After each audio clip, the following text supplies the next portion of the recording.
Juli je mjesec bujnog rasta biljaka, dozrijevanja i berbe plodova, ali i povećanog rizika od pojave plamenjače na paradajzu, krompiru i patliđanu, ali i drugim povrtnim vrstama. Ova bolest može preko noći uništiti sav vaš trud, osobito ako se ne reagira na vrijeme. Iako se većina proizvođača povrća s plamenjačom susrela barem jednom, mnogi i dalje ponavljaju pogreške koje im smanjuju šanse za zdravi bogat urod. Donosimo vam najčešćih 6 grešaka kako bi ih na vrijeme izbjegli i imali bujan vrt i obilnu berbu cijele sezone. Naravno, u drugom dijelu videa podijeliti ćemo i recepte za prirodne preparate koji provjereno djeluju u sprječavanju ovog oboljenja. Jedna od prvih i najčešćih grešaka je čekanje prvih simptoma prije poduzimanja bilo kakvih mjera. Plamenjača se širi brzo, pogotovo pri toplom i vlažnom vremenu, stoga je preventiva ključna.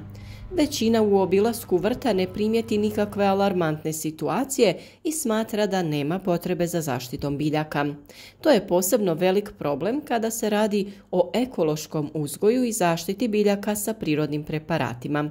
Tada se isključivo moramo bazirati na preventivnu zaštitu, to jest prskanje zdravih biljaka kako bi one bile otporne i kako bi spriječili pojavu bilo kakvih oboljenja.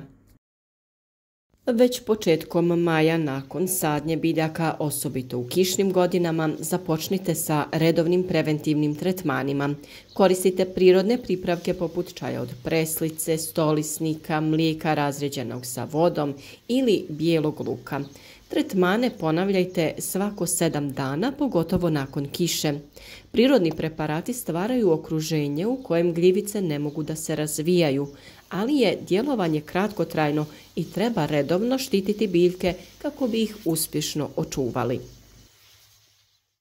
Druga pogreška koju mnogi rade jeste sadnja biljaka preblizu, bez prozračivanja, gdje stvarate idealne uslove za razvoj bolesti jer vlaga ostaje zarobljena među lišćem. Ostavite barem 60 cm razmaka između biljaka paradajza, a krompir sadite u redove sa dovoljno prostora za rast. Redovito uklanjajte donje listove i zaperke na paradajzu kako bi zrak lakše cirkulirao. Ako se biljka ne stigne osušiti od kiše ili rose prije nego sunce izađe i krenu rasti temperature zraka, tu se stvaraju najpogodniji uslovi za razvoj oboljenja. A to nas dovodi do treće najčešće greške.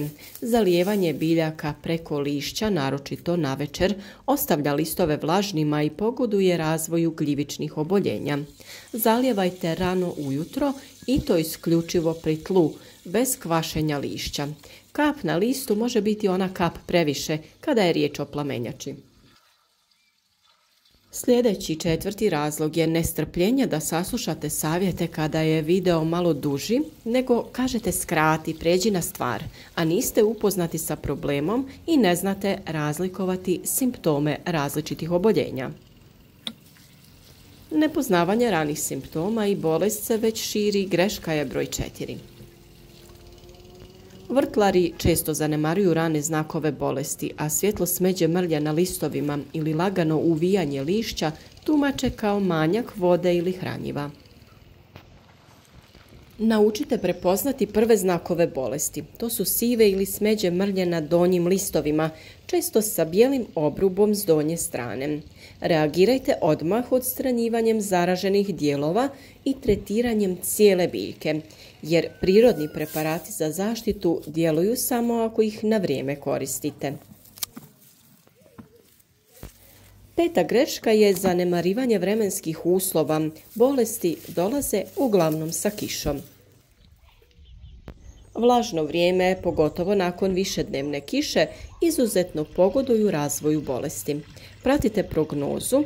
Ako dolazi razdoblje kiše, preventivno djelujte dan, 2 prije. Plemenjača se često pojavi upravo nakon takvih dana. Čim kiša stane i biljke se krenu sušiti, ide novo prskanje i zaštita. Sadnja biljaka na istom mjestu svake godine je 6. greška. Iako su površine u hobi vrtovima ograničene, uzgoj istih kultura na istom mjestu svake godine ozbiljno povećava rizik od bolesti. Pridržavajte se plodoreda. Krompir i paradajz nemojte saditi na isto mjesto najmanje 3 godine. Umjesto toga, na to mjesto posadite mahunarke, luk ili salatu. A kao što smo na početku i obećali, evo najefikasnijih prirodnih preparata koje sami možete pripremiti. Jedna od najjednostavnijih i najkorisnijih primjena stolisnika u vrtu je zaštitni sprej za biljke. 500 g svježeg stolisnika, 5 litara vode stavite u kantu. Ostavite da fermentira 7 do 10 dana uz povremeno miješanje. Kada prestane pjeniti, procijedite i razrijedite u omjeru 1:10. Sa ovim pripravkom možete prskati vaše biljke po listovima i zalijevati tlo oko biljaka kako bi spriječili dizanje spori gljivica iz tla i uzrokovanje plamenjače. Tu su mlijeko i voda. Da, obična mješavina mlijeka i vode djeluje preventivno protiv plamenjače, zahvaljujući mliječnim enzimima i proteinima koji djeluju kao barijera. Dovoljna vam je 1 litra punomasnog mlijeka i 9 litara vode. Prskate svakih 5 do 7 dana, a posebno nakon kiše. Poželjno je koristiti svježe domaće mlijeko, ali i kupovno može poslužiti, samo neka bude sa što većim udjelom mliječne masti. Naš stalni saveznik je soda bikarbona. Ona mijenja pH površine lista i time otežava razvoj gljivica. Za svaku litru vode koja vam je potrebna dodajete 1 malu kaškicu sode bikarbone. Jednostavno dodate sodu u vodu i dobro promiješate, te prskate svakih 5 do 7 dana. Ovo možete kombinirati i sa mlijekom, pa u onu mješavinu mlijeka i vode dodajete na svaku litru mješavine 1 malu kaškicu sode bikarbone. A naravno tu je i jod koji smo do sada često spominjali upravo u borbi protiv plamenjače. Na svaku litru tog pripravka, da li se radilo o mlijeku ili mlijeku i sodi bikarboni, dodajete po 1 kap joda za bolju učinkovitost. Nemojte povećavati dozu, 1 kap joda po 1 litri vode ili ove mješavine sasvim je dovoljna. O svemu ovom smo posebno govorili, pa za sve one koji žele znati više, pogledajte druge video savjete koji će vam sigurno biti od pomoći da se izborite sa ovim problemima prije pojave oboljenja i imate naravno vrt o kojem ste oduvijek maštali.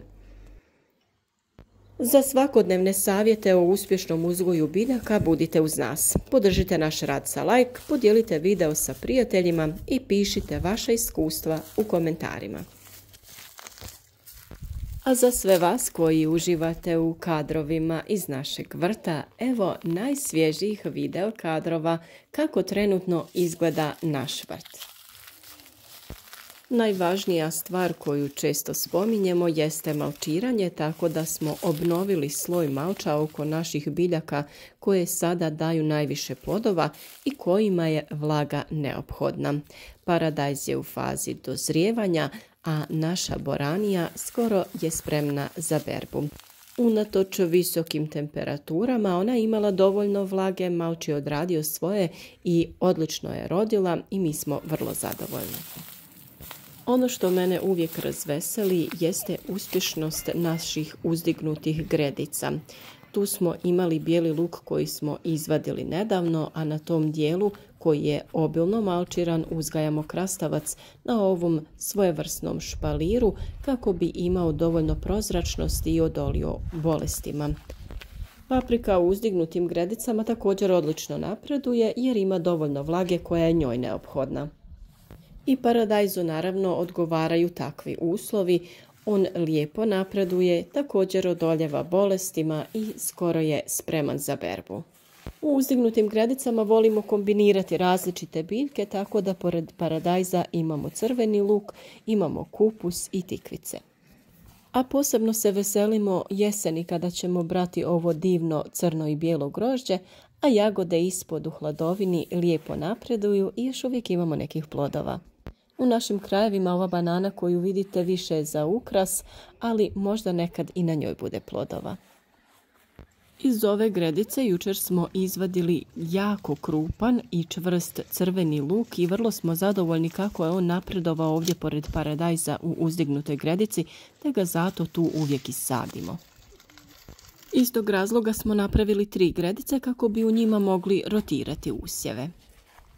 Na dijelu vrta gdje je bila niska boranija, crveni i bijeli luk koji smo izvadili, posadili smo novi ciklus povrća. Na mjestu luka je nova boranija, a na mjestu gdje je bila boranija uzgajamo kupus, brokulu, karfiol i slične biljke. O tome smo govorili u videu šta to treba sijati i saditi u mjesecu julu. Nadam se da ste uživali u ovim kadrovima i do sljedećeg videa. Lijep pozdrav!